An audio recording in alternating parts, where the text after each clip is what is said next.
let's get right into it. To start, I have found goosebumps, goosebumps, goosebumps, goosebumps, goosebumps, goosebumps, goosebumps. 3-in-1 hair-raising collection, and it's got Welcome to Dead House, Stay Out of the Basement, and Monster Blood. Dead House, not moral, but like that story is about these kids, two kids, moved to this haunted house, and it turns out that everyone in their neighborhood is not quite what they're chalked up to be. And Stay Out of the Basement, Margaret and Casey's dad is doing some very suspicious things down there, turning people into plants. So yeah, that's a whole thing. And then Monster Blood, that one, if I'm not mistaken, that one was about this like green goo, like the slime that had like crazy powers and made things big. It just messed everything up. But I'm gonna read a little bit of one of them to you. So let's start. We are going to start on, let's see, on Monster Blood. 1. I don't want to stay here. Please don't leave me here. Evan Ross tugged his mother's hand, trying to pull her away from the front stoop of the small, gray shingled house. Mrs. Ross turned to him, as an impatient frown on her face. Evan, you're 12 years old. Don't act like an infant, she said, freeing her hand from his grasp.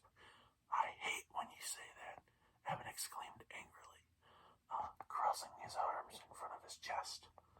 Softening her expression, she reached out and ran her hand tenderly through Evan's curly, carrot-colored hair.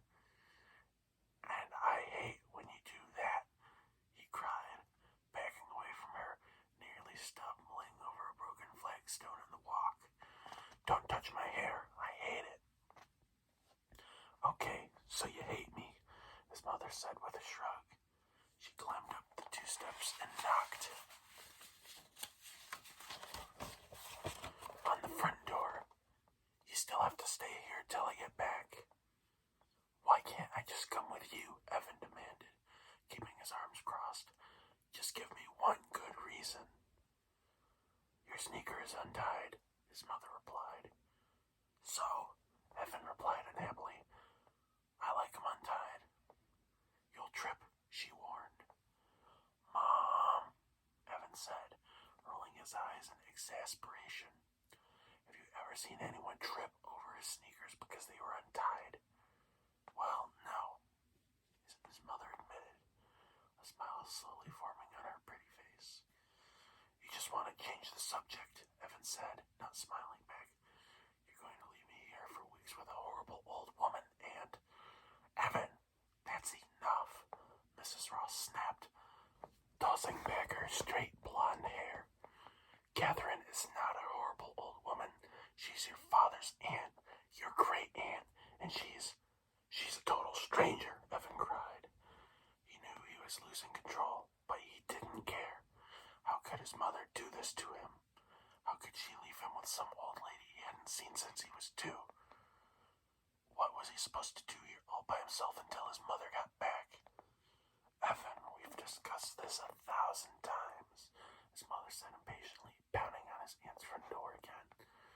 This is a family emergency. I really expect you to cooperate a little better.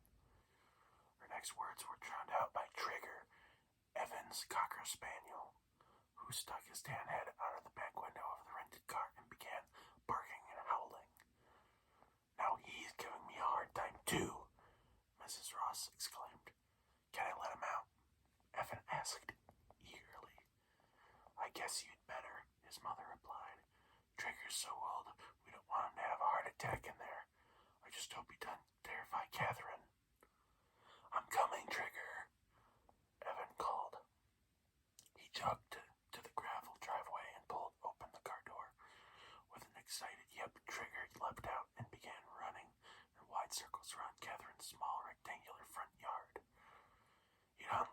Page 12, Evan said, watching the dog run, smiling for the first time that day.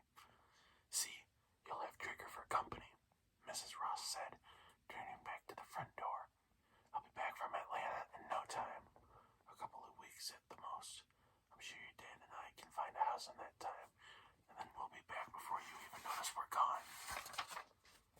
Yeah, sure, Evan said sarcastically. The sun dipped behind a large cloud. A shadow fell over the small front yard. Trigger wore himself out quickly and came panting up the walk, his tongue hanging nearly to the ground. Evan bent down and petted the dog's back. He looked up at the gray house as his mother knocked on the front door again. It looked dark and uninviting. There were curtains drawn over the upstairs windows. One of the shutters had come loose and was resting at an odd angle. Mom, why are you knocking? He asked, shoving his hands into his jeans pockets. You said Aunt Catherine was totally deaf. Oh, his mother's face reddened. You got me so upset, Evan, with all your complaining. I completely forgot. Of course she can't hear us. How am I going to spend 2 weeks with a strange old lady who can't even hear me? Evan wondered grimly. He remembered eavesdropping on his parents 2 weeks earlier when they had made the plan. They were seated across from each other at the kitchen table. They thought Evan was out in the backyard, but he was in the hallway, his back pressed against the wall, listening. His father, he learned, was reluctant to leave Evan with Catherine. She's a very stubborn old woman, Mr. Ross had said. Look at her, deaf for 20 years, and she's refused to learn sign language or to lip read. How's she going to take care of Evan? She took good care of you when you were a boy, Mrs. Ross had argued. That was 30 years ago, Mr. Ross protested. Well, we have no choice, Evan heard his mother say. There's no one else to leave him with. Everyone else is away on vacation. You know, August is just the worst month for you to be transferred to Atlanta. Well, excuse me, Mr. Ross said sarcastically. Okay, discussion closed. You're absolutely right, dear. We have no choice. Catherine, it is. You'll drive Evan there and then fly down to Atlanta. It'll be a good experience for him, Evan heard his mother say. He needs to learn how to get along under difficult circumstances. You know, moving to Atlanta, leaving all his friends behind, that isn't going to be easy on Evan either. Okay, I said okay, Mr. Ross said impatiently. It's settled. Evan will be fine. Catherine is a bit weird, but she's perfectly harmless. Evan heard the kitchen chair scraping across the linoleum, indicating that his parents were getting up. Their discussion ended. His fate was sealed. Silently, he had made his way out the front door and around to the backyard to think about what he had just overheard. He leaned against the trunk of the big maple tree, which hid him from the house. It was his favorite place to think. Why didn't his parents ever include him in their conversations, he wondered. If they were going to discuss leaving him with some old aunt he'd never seen before, shouldn't he at least have a say? He learned all the big family news by eavesdropping from the hallway. It just wasn't right. Evan pulled a small twig off the ground and tapped it against the broad tree trunk. Aunt Catherine was weird. That's what his dad had said. She was so weird, his father didn't want to leave Evan with her. But they had no choice. No choice. Maybe they'll change their minds and take me to Atlanta with them, Evan thought. Maybe they'll realize they can't do this to me. But now, 2 weeks later, he was standing in front of Aunt Catherine's gray house, feeling very nervous, staring at the brown suitcase filled with his belongings, which stood beside his mother on the stoop. But there's nothing to be scared of, he assured himself. It's only for 2 weeks, maybe less. But then the words popped out before he had even had a chance to think about them.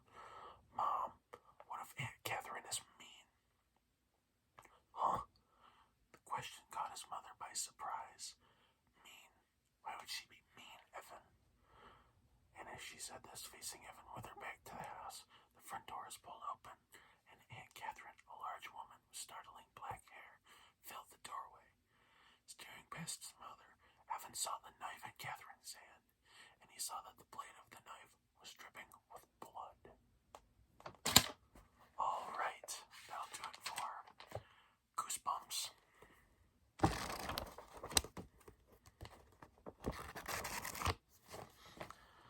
Next up, we have some incense.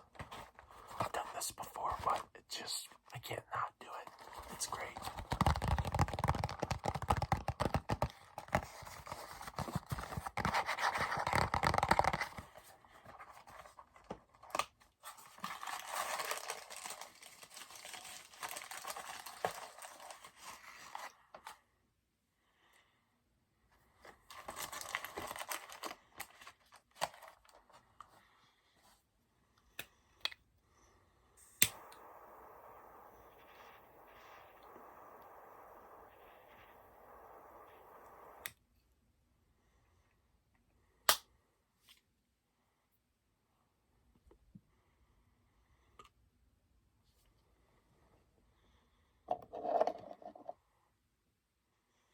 Right there.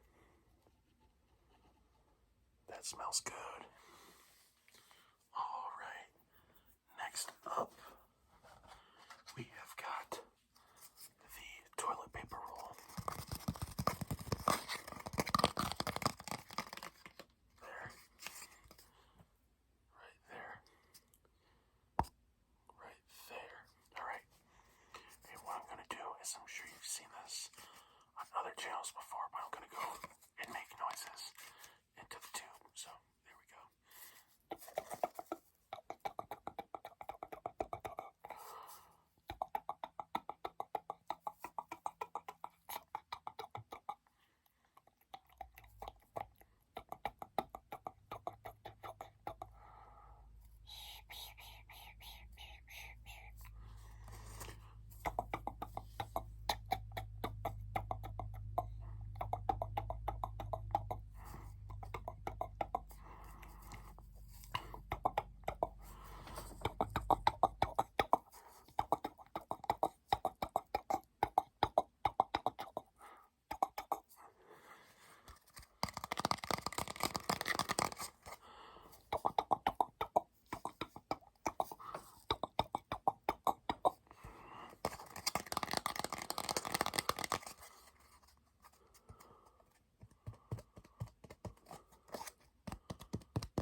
But certainly not least, is the Skyrim Tarot deck.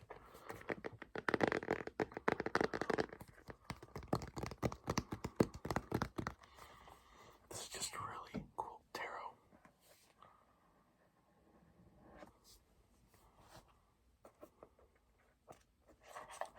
It's got the manual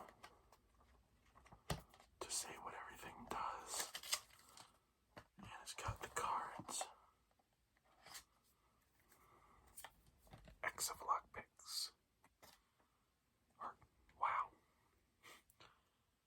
I think that's 10 of lockpicks, not X of lockpicks.